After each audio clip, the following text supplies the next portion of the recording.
right, well, thanks for joining us today for the weather discussion, a timely topic now as we move into June with temperatures heating up. We have Certified Consulting Meteorologist Jan Null with Golden Gate Weather Services, and as we're about to see today, also noheatstroke.org. Jan, thanks for taking some time out to talk to us today. Good afternoon. Nice to talk to you, Rob. And good seeing you again. So this time of year, obviously, it's a critically important issue. For whatever reason, unlike other weather hazards or disasters, it doesn't seem that we're seeing some improvement in terms of maybe the public perception of this. It ought to be more avoidable, but it seems like that's not always the case as the news headlines, unfortunately, this time of year get filled with these types of stories of heat stroke involving locked and parked cars. So why do you think we keep seeing these cases and at times tragic outcomes? Is there a general lack of awareness of how hot it gets outside, even on a day that's not soaring into the hundreds?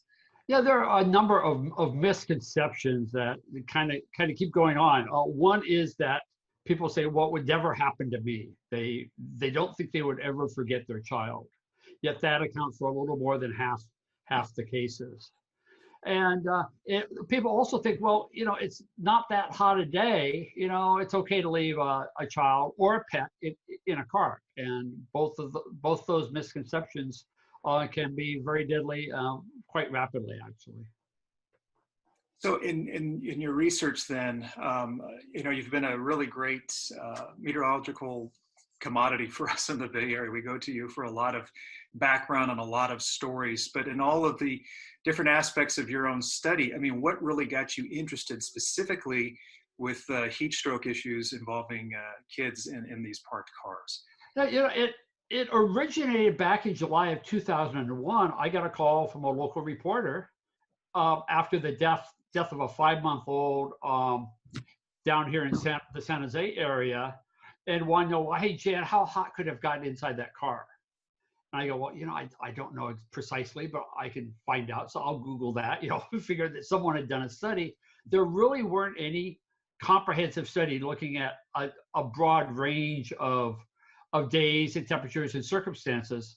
So I started keeping track of incidences that summer in my own car, how hot it was getting. And I was very surprised at, number one, how hot it was getting, also how rapidly the temperature rises in the first few minutes. I don't think a lot of people realize that aspect either. The following summer of 2002, I did a controlled study looking at 16 different days between 72 and 96 degrees, and was able to confirm, the things that I'd suspected. And then that led me to, I'd had a relationship with the head of emergency medicine at Stanford, was talking to him about this. He says, if you'd like to publish that, I have a couple of residents that I think you guys really work good together. And so in summer of 2005, we published my study in the American Academy of Pediatrics. And after that, it has sort of taken on a life of its own. I've been involved with a number of organizations. I have a small grant from the National Safety Council to maintain my website, noheatstroke.org.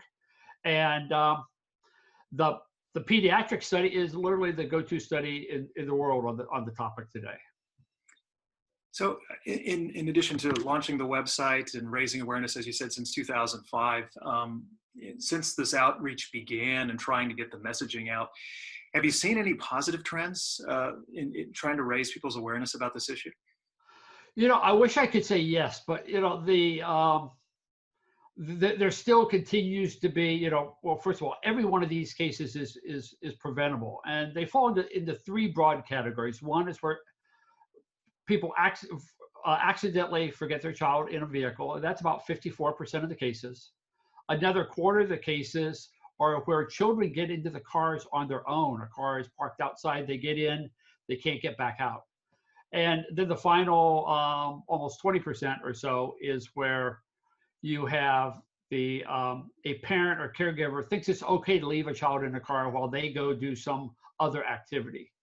And we've sort of seen a little bit of a shift in the categories where the accidentally forgotten category has been slowly rising.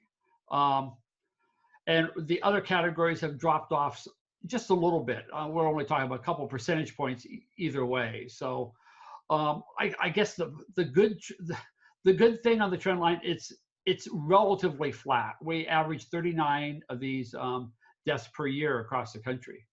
And as I said, they're all preventable. So that's 39 too many. Since 1998, which is how far back my database goes, there have been over 850 pediatric vehicular heat stroke deaths in the United States.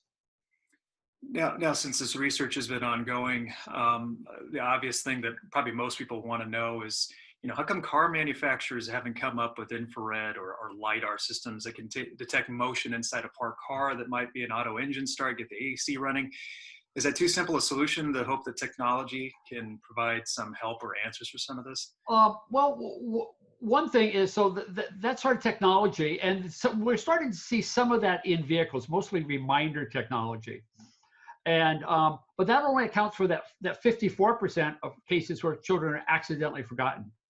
And but there is a self-imposed mandate by car manufacturers worldwide that by 2025 there will be reminder systems in vehicles. So we're starting to see some of the technology, but we still need to keep that educational aspect as a key component of this. So this one of the reasons I love talking to people like you about this topic. So hopefully someone will hear or see this today and maybe not leave their child in the car or let a child get into their car.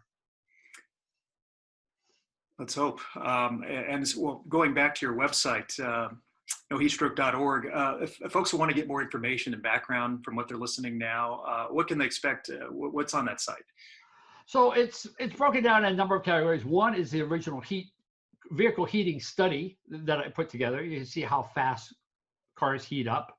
And in the first 10 minutes after a car is closed, when you get out of it, it heats up by 19 degrees.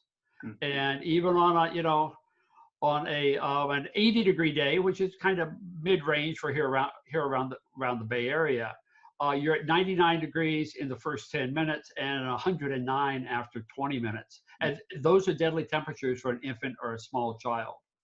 And then there's information tracking the cases.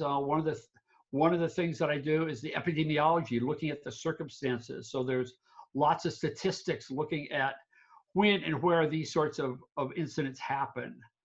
And then there's safety tips, looking at some of the things people can do without even having to worry about technology. But they could leave themselves a reminder, like when you take the child out of the back seat of a vehicle, put a stuffed animal up in the front seat with you as a reminder.